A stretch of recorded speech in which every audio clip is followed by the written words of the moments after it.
అది పేరుకే ఏడంతస్తుల మేడ. అంతా మేడిపండు చందమే. సిబ్బంది కొరత, నిధులు లేవు, సమన్వయ లోపం, పాలకుల నిర్లక్ష్యం.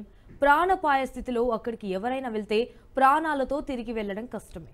ప్రస్తుతం సమస్యల వలయంగా నిజామాబాద్ జిల్లా ఆసుపత్రి మారిపోయింది.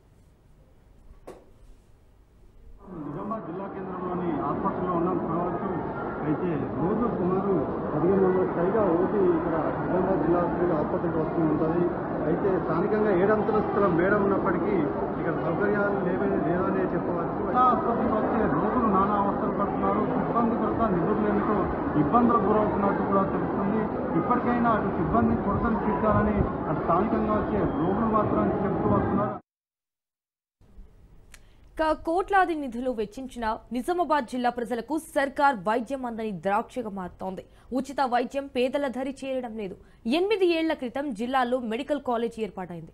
జిల్లా ఆసుపత్రి, మెడికల్ కాలేజ్ ఆసుపత్రులను అనుసంధానం కూడా చేశారు.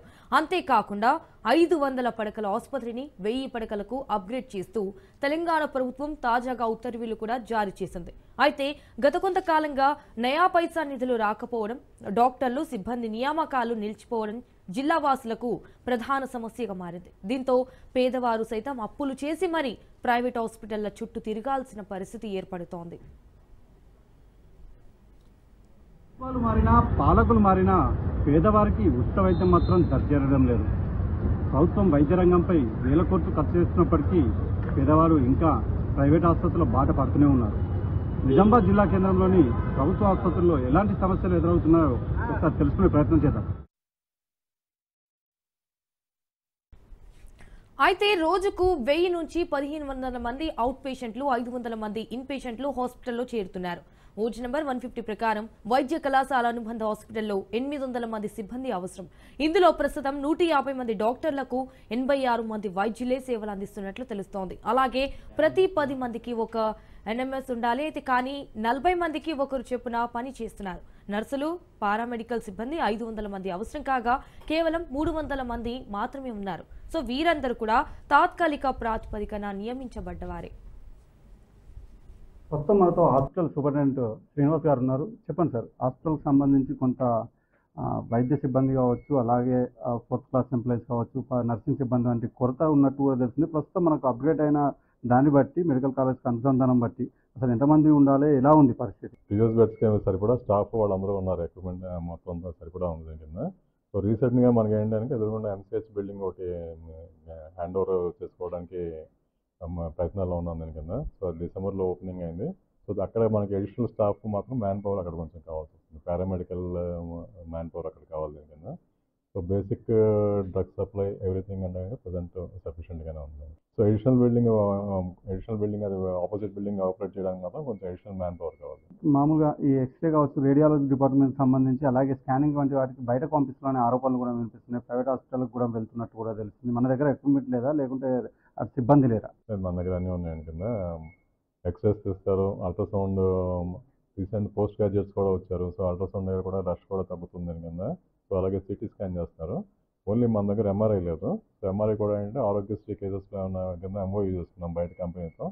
సో అది ఆరోగ్యశ్రీ కేసెస్, అది కూడా ఎంఆర్ఐ కూడా ఫ్రీగా అవుతుంది. సార్, మెడికల్ కాలేజ్ అనుబంధంగా ఉన్న ఈ కాలేజీలో అంటే హాస్పిటల్కి సంబంధించి వైద్య సిబ్బంది చాలా వరకు తక్కువ ఉన్నారు. అలాగే 4th క్లాస్ ఎంప్లాయీస్ కూడా తక్కువ ఉన్నారు అని తెలిసింది.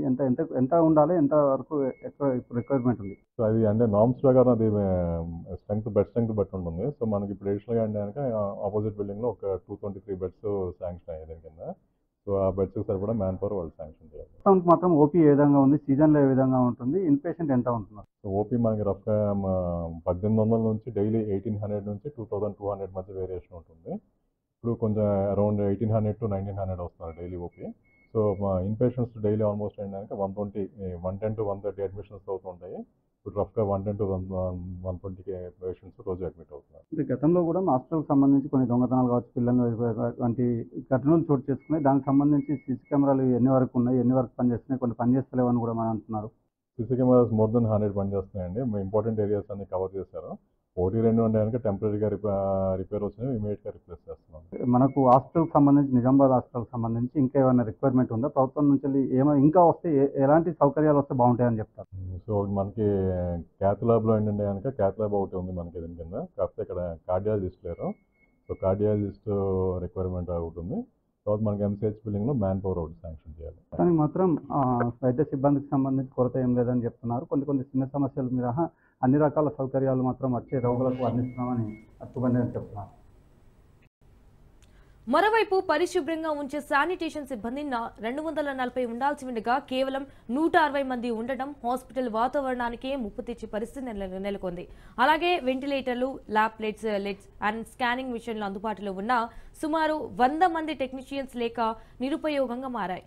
ఈ 7 అంతస్తుల మేడలో 800 మంది సిబ్బందికి ప్రస్తుతం 450 మంది సిబ్బందితోనే నెట్టుకొస్తున్నారు. కానీ అధికారులు మాత్రం ఎలాంటి సమస్యలు లేవని తప్పించుకునే ప్రయత్నం చేస్తున్నారన్న విమర్శలు ఉన్నాయి. ఇక నూతనంగా మాత శిశు కేంద్రం ఏర్పాటుకు భవనం కూడా పూర్తయింది. కానీ సుమారు 200 వరకు సిబ్బంది అవసరమైనప్పటికీ సిబ్బంది మంజూరు కాకపోవడంతో ఏర్పాటు వాయిదా పడుతున్నట్లు తెలుస్తోంది.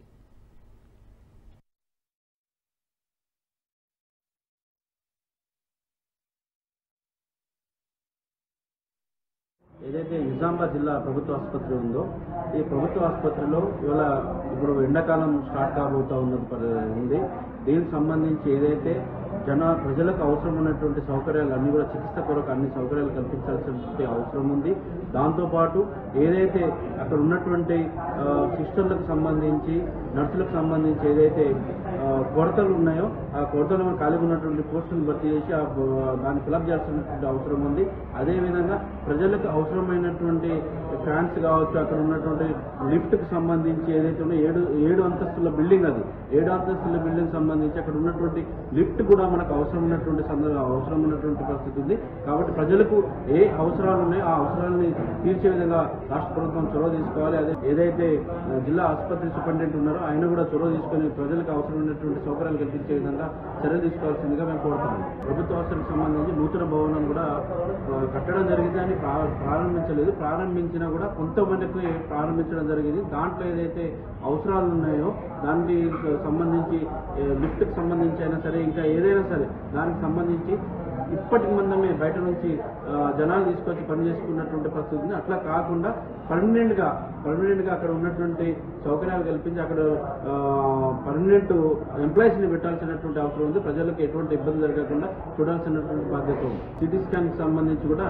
అన్ని విధాలుగా ఏర్పాటు చేసి ప్రజల్ని సిటీ స్కాన్ ఎంఆర్ఐకి సంబంధించి కూడా అన్ని విధాలుగా ఏర్పాటు చేసి ప్రజల్ని అందుబాటులో ఉండేటట్టుగా చూసుకోవాల్సినటువంటి అవసరం ఉందని కోరుతున్నాం.